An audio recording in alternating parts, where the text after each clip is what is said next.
যেদিন থেকে এসআইআর শুরু হয়েছে সকল টর্চার কমিশন, আমি ইলেকশন কমিশন বলতে রাজি নই এবং আমি ওনার নামই নিতে চাই না। আমার কথা হচ্ছে বিহারে যে ডকুমেন্টগুলো এসআইআর করতে গিয়ে অ্যালাউ হলো, বাংলায় কেন হবে না? Why Bengal is targeted? তাতে এলিজিবল ক্রাইটেরিয়া কি ছিল? 11টা পয়েন্ট ছিল, আমাদের এখানে 13টা করেছে। এই পয়েন্টের মধ্যে একটা দুটো আপনাদের বলি।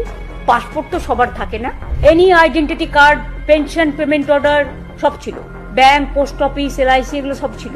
Birth certificate issued by the competent authority. তো আমাদের এখানে ইনস্টিটিউশন ডেলিভারি হয় এখন, আগে তো হতো না। দেখুন, ফ্যামিলি রেজিস্টার যাতে ডেটগুলো থাকে, বাচ্চারা যখন জন্মায়। বিহারে যদি এটা অ্যালাউ হয়, তাহলে বাংলায় আপনারাই নোটিফিকেশন করে বললেন এগুলো গ্রহণ করা হবে। 14 তারিখ ছিল as per supreme court verdict যে হিয়ারিং হবে। তো 14 তারিখ বেলা 3টে নাগাদ আপনারা ব্লক করে দিলেন কেন লগ ইন?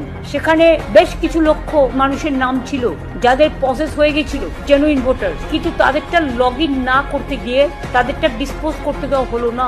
এআই করে বাদ দিয়ে দিলেন 58 লক্ষ ভোটারকে, যাদের মধ্যে অনেক জেনুইন ভোটার আছে। সেই চ্যাপ্টারটা কোথায় গেল?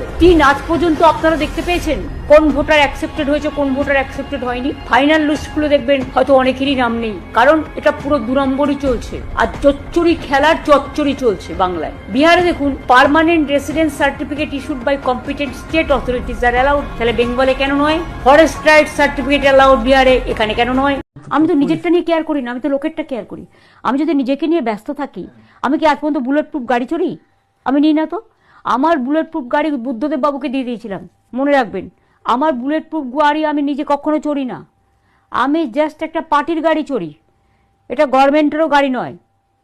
আগে যে ছোটোগুলো ছিল ওগুলো সব মিলিয়ে মিশিয়ে পার্টি থেকে এই গাড়িটা কেনা হয়, এবং এটা হচ্ছে স্করপিও, এবং যেটা হচ্ছে পার্টির গাড়ি।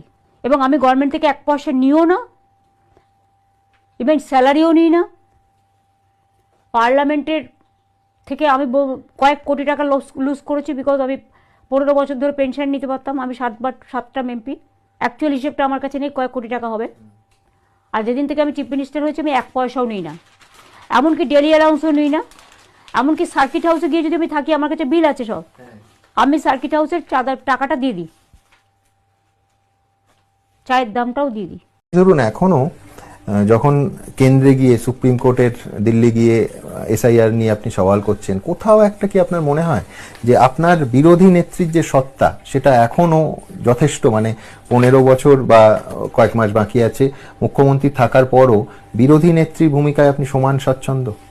দেখো, আমি তো মুখ্যমন্ত্রী হিসেবে নিজেকে বিচার করি না। আজকে তো আমি পজিশন অপোজিশন দুটো বিলংস করছি, এটা আমার সবচেয়ে বড় অ্যাডভান্টেজ। মানুষের কথা তো আমায় বলতে হয়। একটা কথা, যখন কালকে একটা গন্ডগোল হলো, আমি ইমিডিয়েট অ্যারেস্ট করো, এটা অপোজিশনে বলার কথা ছিল, তারা বলেনি।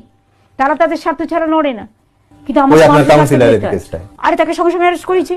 শুধু তাই নয়, এরকম যেখানেই যা ঘটে সঙ্গে সঙ্গে অ্যারেস্ট করে।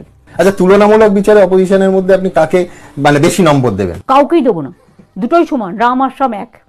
কংগ্রেস তারাও তো আপনাকে, বাম রাম সাহেব সব এক, আমি তো বলেই দিই।